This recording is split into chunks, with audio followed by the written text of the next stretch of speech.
This is your News Source Evening Bulletin for today, Tuesday, the 9th day of February in the year 2021. I'm Gordon Mosley. Here is what we're tracking tonight.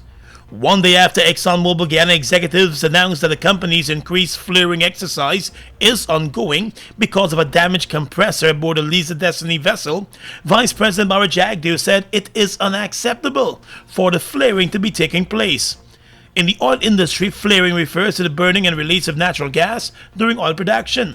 It is an exercise that is scorned by environmentalists who believe it damages the environment. During a press conference this afternoon, Vice President Jagdeo said the government and the Environmental Protection Agency have been paying close attention to the problem. So we're still in the middle of dealing with this issue.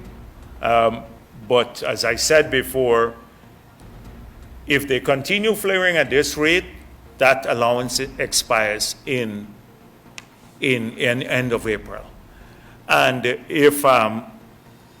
and therefore, if they don't flare it all, or so, in any case, by June of next year, they have to come on to the Liza, the Payara environmental permit.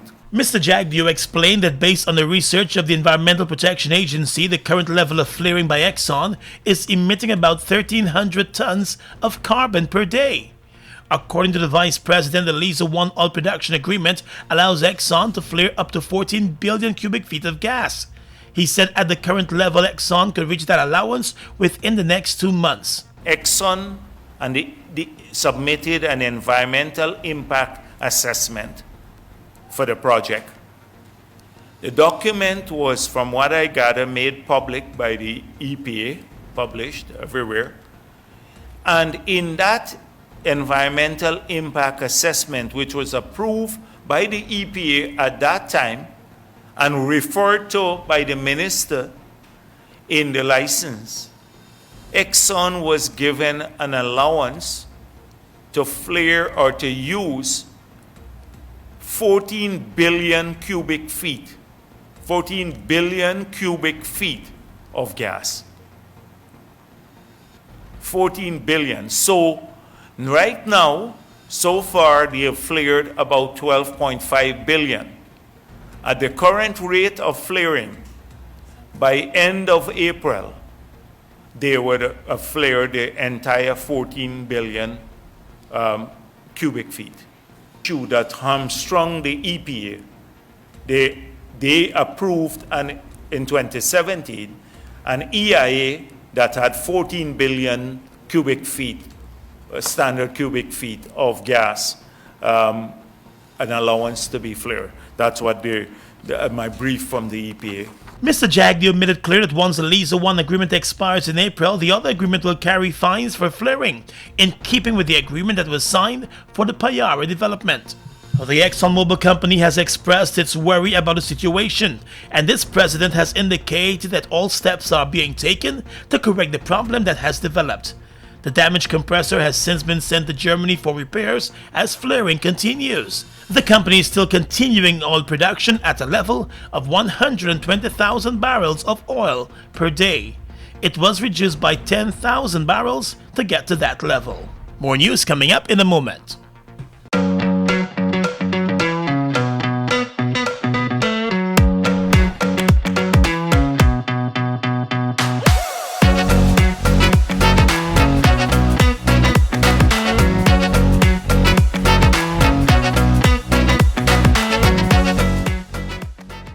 Dare to slay. Are you prepared to represent all Guyanese women on the Miss World stage? Entrepreneurs, social media influencers, beauties with degrees, athletes, humanitarians, and performing artists, top models with charisma, and oh yes, if you so please, friends or frenemies who are as real as can be. Dare to slay, then apply without fear, making 2021 your boldest, bravest year. Win a car, $500,000 in cash, and loads of other prizes fitting for a queen. It's Miss World time. Are you ready to slay? Victoria Regia Season 1 begins. Apply today. www.missworldguyana.com. This is Annie Bina. She's a clothing designer. She also likes to hang out with her friends. However, a life-changing event is about to occur. The mosquito that bit Annie Bina is infected with a tiny worm that causes lymphatic filariasis, also known as filaria. But what is filaria? Filaria is a disease that affects a person's lymphatic system, causing legs, arms, breasts, or scrotum to swell and eventually remain in a swollen state that cannot go back to normal. Filaria shows no symptoms during the early years. Untreatable chronic symptoms can appear as late as 20 years after infection. Since there are no symptoms in the beginning, most infected persons do not know they're infected, like Annie Bina. When the symptoms begin to appear, nothing will be able to make them disappear. Are you sure that you've not been infected like Annie Bina? What can you do then since you see no symptoms? Take your pills. Prevention is the best cure. A message from the Ministry of Health in collaboration with PAHO WHO. Mobil Special and all other Mobil lubricants are distributed by Salt Guyana Inc. Mobil Special and all other Mobil lubricants are distributed by Salt Guyana Inc. Mom, what are you doing with GPL on your list? Child, you forgot I have to pay GPL? You got time with GPL? I have to keep these lights on. The customers who think in that manner and refuse to honor their obligation to GPL are obviously not playing their part in ensuring quality service delivery. So, I will continue to pay my GPL bill on time, every time. I recognize the value of your point, Mom. You were right.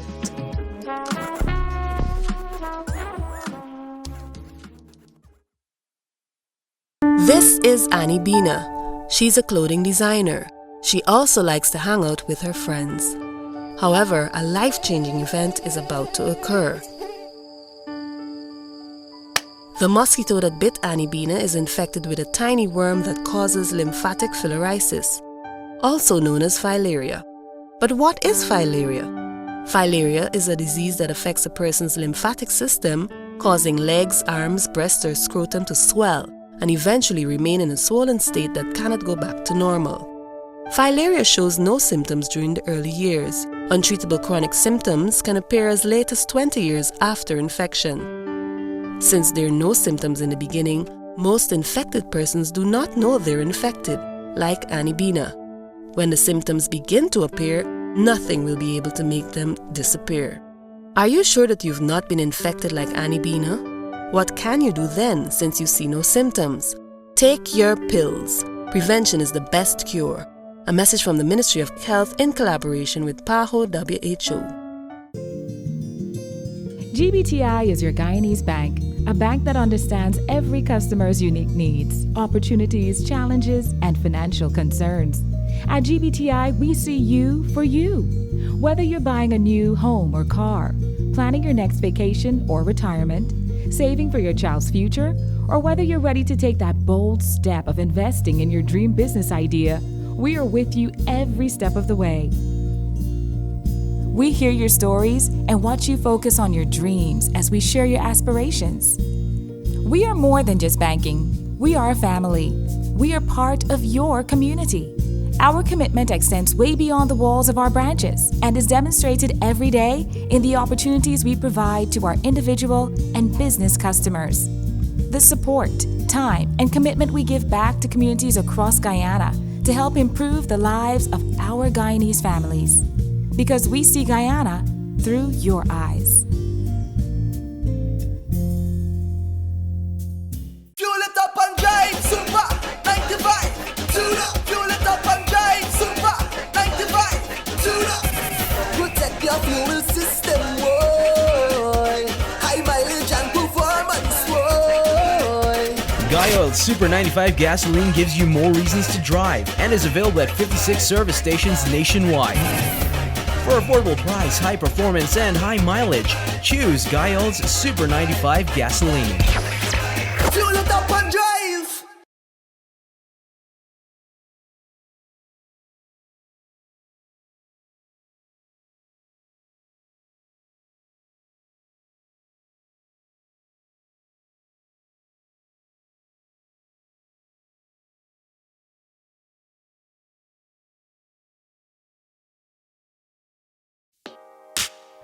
Mobil Special and all other Mobil lubricants are distributed by Sol Guyana Inc. Mobil Special and all other Mobil lubricants are distributed by Sol Guyana Inc. Welcome back. The ExxonMobil company and its Guyana oil development partners, Hess and Sinnock, have announced a $20 billion initiative to assist Guyana in capacity building and sustainable economic development over the next 10 years. The multi-billion-dollar commitment falls under the Greater Guyana Initiative, which was unveiled by the company today. Under the initiative, programs will be designed with support from Guyana's technical and vocational education and training centers, along with the Center for Local Business Development and the University of Guyana. The initiative will also focus on supporting regional initiatives and capacity development of diverse sectors, including health and agriculture. Exxon Guyana President Alistair Rutledge.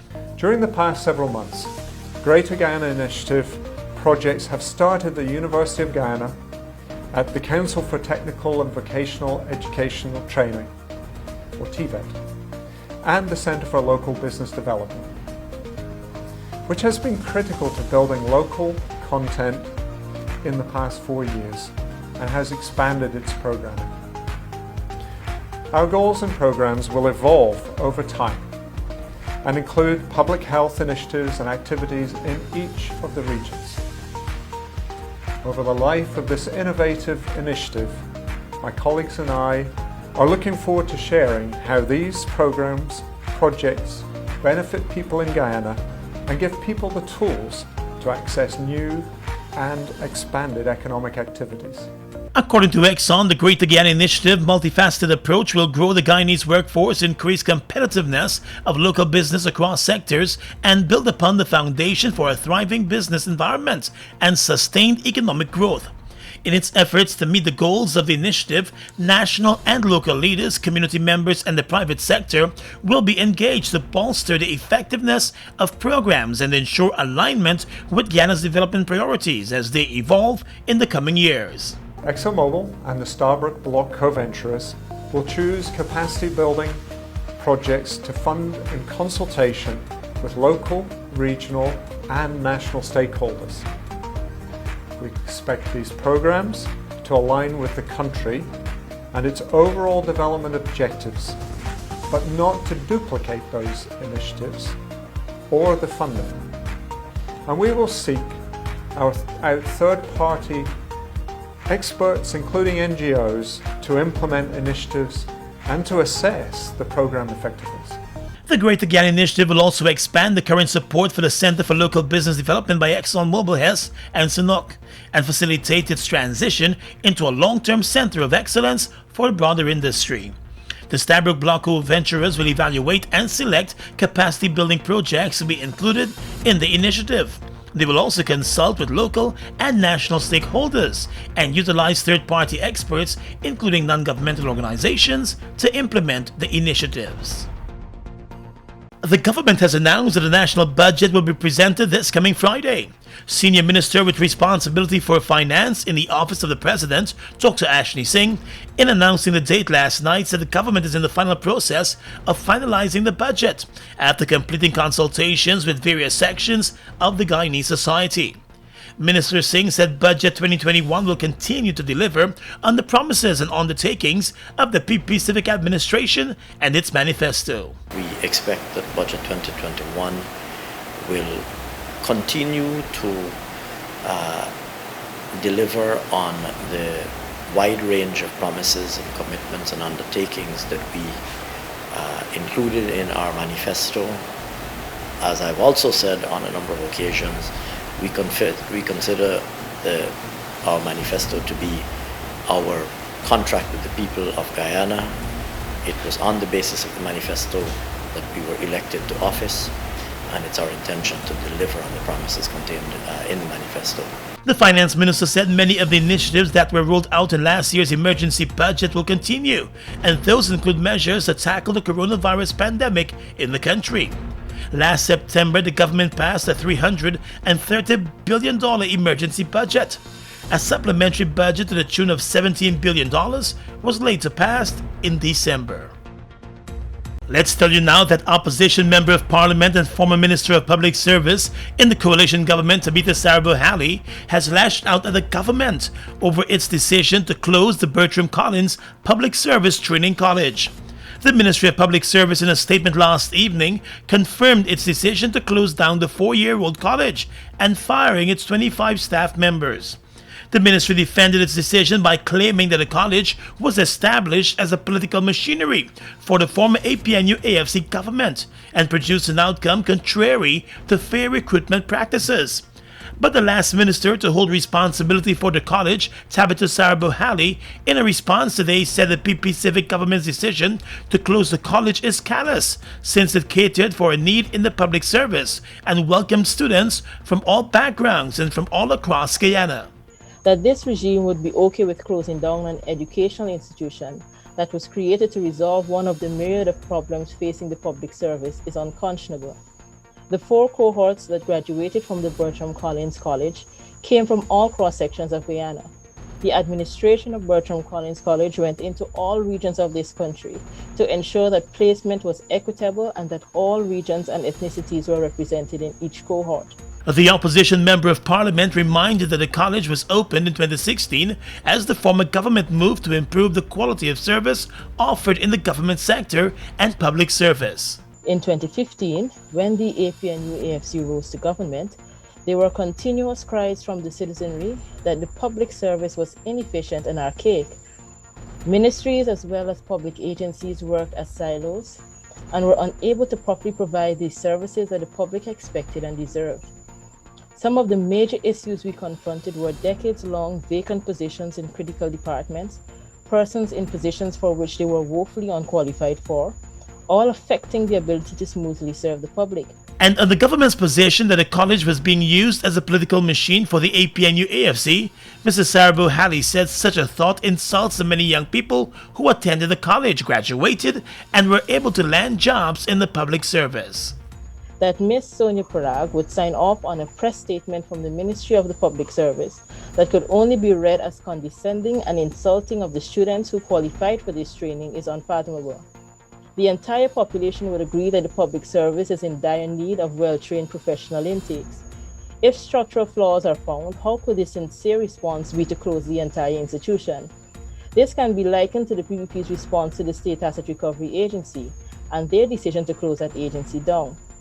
What is of concern to us now is how the 4 cohorts, approximately 240 young people, will be treated by the Ministry of the Public Service and the other ministries in which they work.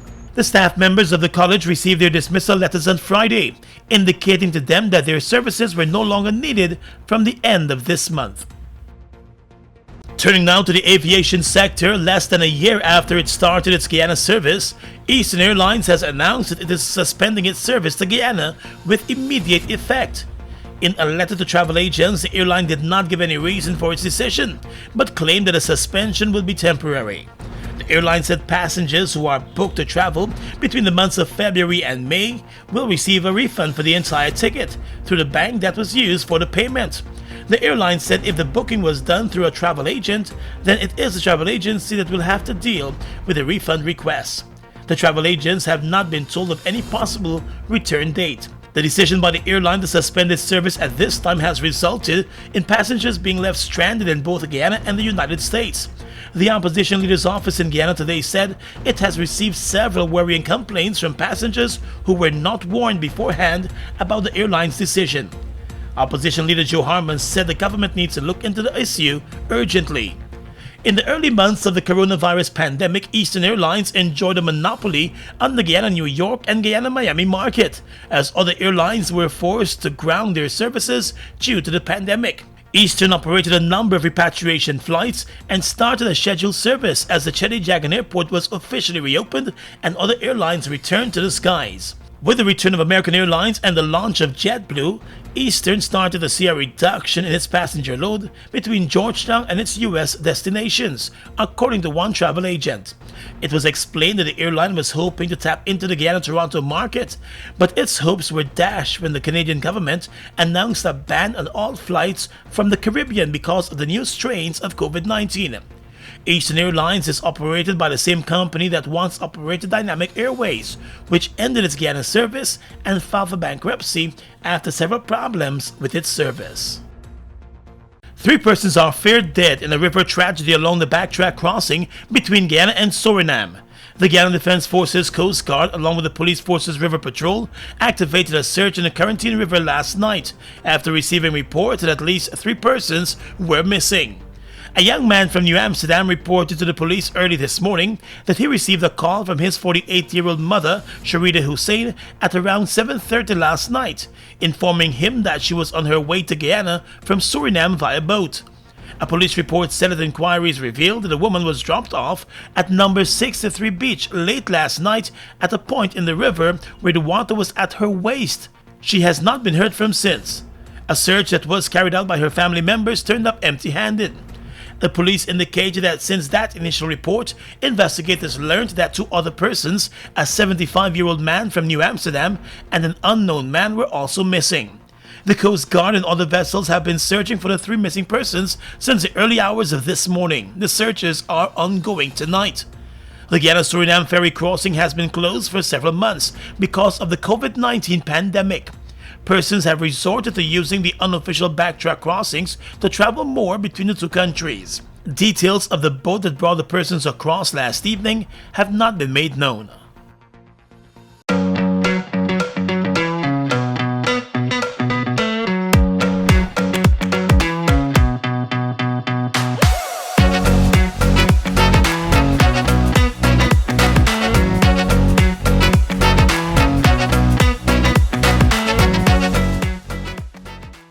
This is Annie Bina.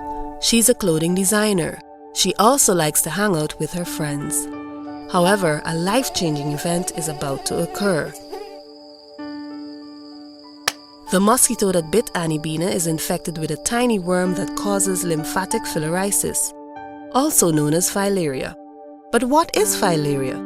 Filaria is a disease that affects a person's lymphatic system, causing legs, arms, breasts, or scrotum to swell and eventually remain in a swollen state that cannot go back to normal.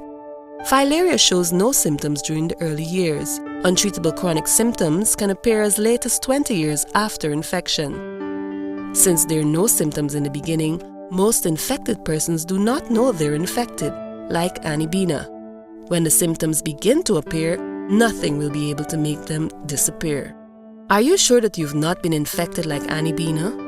What can you do then since you see no symptoms? Take your pills. Prevention is the best cure. A message from the Ministry of Health in collaboration with PAHO WHO. Mobile Dalvac and all other mobile lubricants are distributed by Salt Guyana Inc. Mobile Dalvac and all other mobile lubricants are distributed by Salt Guyana Inc.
Due to the impacts of the global pandemic, COVID-19, across our nation, essential organizations like us have chosen to adopt innovative approaches to meet the emerging needs of our customers while protecting our employees.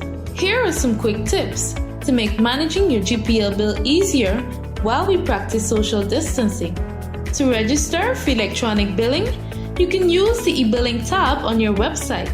To access your bill balance, you can use 4 options: the website live chat at gpl.net, the online inquiry on our website under billing, SMS Freedom by texting your GPL reference number to 624-0400 or 608-8400, or call our call center at 226-2600. A message from the Guyana Power and Light Incorporated. We are legions of men standing strong, but never too proud to stoop and help someone. We must send a clear signal to all. Do right. Walk in upright ways, knowing that's what being a man is all about. And ever aware that things will only get worse when good men do nothing. Stand strong. Be the one to live right. Mobil Dalvac and all other mobile lubricants are distributed by Salt Guyana Inc. Mobil Dalvac and all other mobile lubricants are distributed by Salt Guyana Inc. This is Annie Bina. She's a clothing designer. She also likes to hang out with her friends. However, a life-changing event is about to occur. The mosquito that bit Annie Bina is infected with a tiny worm that causes lymphatic filariasis, also known as filaria. But what is filaria? Filaria is a disease that affects a person's lymphatic system, causing legs, arms, breasts, or scrotum to swell and eventually remain in a swollen state that cannot go back to normal. Filaria shows no symptoms during the early years. Untreatable chronic symptoms can appear as late as 20 years after infection. Since there are no symptoms in the beginning, most infected persons do not know they're infected, like Annie Bina. When the symptoms begin to appear, nothing will be able to make them disappear. Are you sure that you've not been infected like Annie Bina? What can you do then, since you see no symptoms? Take your pills. Prevention is the best cure. A message from the Ministry of Health in collaboration with PAHO WHO. Across the region right now, Jamaica has recorded its highest number of COVID-19 cases in a 24-hour period, with 403 new cases recorded in the past 24 hours. Jamaica on Monday recorded one more COVID-19 fatality, pushing its total deaths to 359.